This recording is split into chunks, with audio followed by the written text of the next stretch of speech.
सर्व शेतकरी मित्रांना माझा नमस्कार. मी एसलीपीएस वेलनेस डिस्ट्रीब्युटर निलेश गलवाडे मलकापूर येथून आणि माझ्यासोबत माझे सिनियर अनिल जेटेकाळे सर आहेत, प्रशांत पोटुलकर सर आहेत. आम्ही एका युवा शेतकऱ्याच्या प्लॉटवरती कपाशीच्या प्लॉटवरती आलेलो आहोत. त्यांना आमचे ऑर्गॅनिकचे PGPR ॲग्रो90 प्रोडक्ट आम्ही सजेस्ट केले होते वापरण्यासाठी. त्याचे रिझल्ट जाणून घेऊया. दादा नमस्कार. नमस्कार. आपला पूर्ण नाव आणि पत्ता सांगा. आकाश गंगाधर राव डेंगे, मुक्काम चिखली, पोस्ट कोरा, तहसील संबतपूर, जिल्हा वर्धा. हे कपाशी क्षेत्र किती आहे सर पूर्ण? आपले 2 एकर आहे. आणि या 2 एकरासाठी आपण हे PGPR प्रोडक्ट आपण वापरलेलं आहे, ॲग्रो90 वापरलेलं आहे. हो. PGPR कसं वापरलं सांगा. ब्रीज प्रक्रिया करायसाठी बीज प्रक्रिया करून लागवड केलेली आहे. हो. काय फायदा जाणवला तुम्हाला त्याचा? तिची उगवण शक्ती चांगली हा आणि क्वालिटी चांगली दिसी. अच्छा, म्हणजे तुमचं बियाणं जास्त फेल झालेलं नाहीये, नाही उगवण चांगली झालेली एक समान. हो, आणि वाढीचा पिरियड कसा चालला? चांगला आहे ना. त्याच्यानंतर आपण फवारणी देखील केलेली आहे हो, त्याच्यानंतर 15 दिवसांनी आपण फवारणी केली ॲग्रो90 आणि PGPRची. PGPRची. त्याचा काय फायदा जाणवला तुम्हाला? त्याची आहे वाढ चांगली आहे, हा फुटवे चांगली आहे हा आणि क्वालिटी चांगली आहे. हा हा हा त्याचं पाणी बी जाड आहे. अच्छा, पानाचा फुटव्याची संख्या जास्त आहे. फुटवे पण चांगले फुटून राहिले खालून. हो. आणि बुड आणि हे जे बुड आहे हे चांगलं बोर्ड चांगलं बनलेलं झाड आहे. हा, पानाची क्वालिटी बी चांगली आहे, वाढ बी चांगली आहे. हो. अच्छा, मग आता हे तुम्हाला रिझल्ट जाणवले कसे बुवा, की आपल्या प्लॉटमध्ये चांगल्यापैकी रिझल्ट भेटून राहिले आपल्याला या प्रोडक्टचे? कसे जाणवले? म्हणजे एका दिवसाची लावण आहे. हा, हे कोणाचं क्षेत्र आहे? हे काकाचं आहे. हा क्षेत्र आहे का हे? हो. अच्छा, हा म्हणजे हा धुरा आहे. ह्या दुरा आहे. इथं उभे राहा तुम्ही. हा, हे बोटल दाखवा इकडं, तिकडे हात दाखवा. हा काकांचा प्लॉट आहे. हा काकाचा प्लॉट आहे. इथं हे आपले प्रोडक्ट वापरलेले नाहीये. काहीच नाही वापरले. हा, म्हणजे बीज प्रक्रियाला पण नाही काहीच नाही. फवारणी आणि नाही. फवारणी पण नाही. नाही. एका दिवशीची पेरणी आहे का? एका दिवसाची पेरणी आहे. मग इथं कसा रिझल्ट आहे? आपली पराठी कशी दिसते ब्रीज प्रक्रिया केल्यावर इथं फरक नाही दाखवत. सर, अतिशय सायलेंटपणे हे तास दाखवा तुम्ही. या इकडं, हे अतिशय सायलेंटपणे हे तास दाखवा इकडं. हे बघा, हे झाडाची परिस्थिती बघा. इथं घ्या पुढे.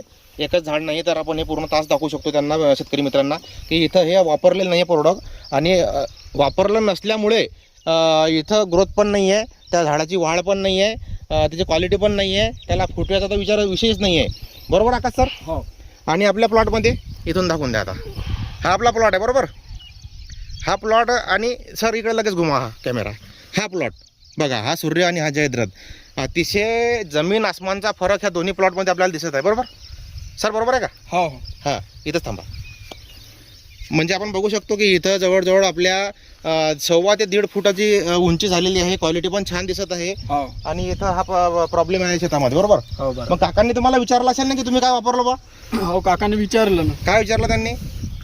हे PGR लावलं बा म्हणून. नाही, तुम्ही सांगितलं त्यांना? हो. मग त्यांनी काय म्हटलं तुम्हाला? रिझल्ट चांगला आहे पाहून. मग आता त्यांची इच्छा आहे का वापरण्यास? हो, त्याची इच्छा आहे वापरण्याची. मग कशामुळे इच्छा झाली त्यांची? क्वालिटी दिसून हे राहिली. इकडला रिझल्ट बघून. हो. हो. बरोबर? हो. शेतकरी मित्रांनो, एकच सांगणार तुम्हाला, आम्ही प्रत्यक्ष प्लॉटवरती येऊन तुम्हाला जिथं वापरलेलं आहे तिथं तो प्लॉट पण आम्ही दाखवलेला आहे. जिथं शेतकऱ्यांनी वापरलेलं नाही तिथं पण दाखवलेलं आहे. पेरणी पण एकाच दिवशीची आहे आणि यांचे काकाच आहेत. अशा परिस्थितीमध्ये असे रिझल्ट जर तुम्ही आमचा व्हिडिओ बघत असाल, पूर्ण भारतवासियांसाठी, शेतकऱ्यांसाठी हा महत्त्वाचा मेसेज आहे. ऑर्गॅनिक प्रोडक्ट आहे, अतिशय जोरदार प्रोडक्ट आहे. प्रत्येक शेतकऱ्यांनी वापरायला पाहिजे आणि आपला पिकाचा विकास, आपल्या पिकाची ग्रोथ आणि आपल्या उत्पादनात वाढ करायला पाहिजे. सर, रेट कसे वाटले तुम्हाला याचे? रेट बहुत कमी वाटले. म्हणजे परवडणारे आहे हो, सर्वसामान्यांना? सगळ्या समाधानाला परवडते. सामान्य शेतकरी पण घेऊ शकते. हो. अगोदर पण काही तुम्ही प्रोडक्ट वापरत असताना याच्या अगोदर समजा, हो, RPS वापरो. तर मग त्याच्या तुलनेमध्ये आता हे तुम्हाला रिझल्ट कसे वाटताय सर? रिझल्ट चांगले वाटते. त्याच्यापेक्षा ब्रँड आहे. इकडे या, आपल्या वापरलेल्या शेतामध्ये या. तर म्हणजे रिझल्ट पण चांगले आहे. हो. चांगले आहे की दमदार आहे? दमदार आहे चांगले. त्याच्यापेक्षा चांगले आहे का? हो. बरं. आणि रेटही कमी वाटते. रेट अर्धीच फरक आहे. अच्छा, बरं. मग आता तुम्ही काय सल्ला देसाल मग इतर शेतकऱ्यांना? शेतकऱ्यांना वापरा बा, चांगला आहे. रेटही कमी आहे. रिझल्ट चांगला आहे बा पुन्हा. बरोबर. भारत माता की